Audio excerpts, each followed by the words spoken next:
Día 6 del calendario de Adviento Funko de Pokémon. ¿Qué tendremos en la casilla de hoy? Pues vamos a verlo, aunque hay que hacerlo con delicadeza porque como podéis ver esta esquina está muy perjudicada. Así que nada, vamos a sacarlo poco a poco y a ver qué tenemos dentro de esta esquinita. Y para que no os perdáis el día 7, ya sabéis, like y suscribiros para más contenido como este. Parece ser que ya vemos qué Pokémon es y vamos a intentar ponerlo en primer plano para que podáis disfrutarlo tanto como yo.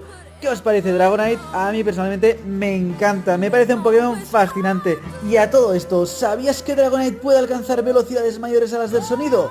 Dejadme en los comentarios cuál es vuestro Pokémon de tipo dragón favorito.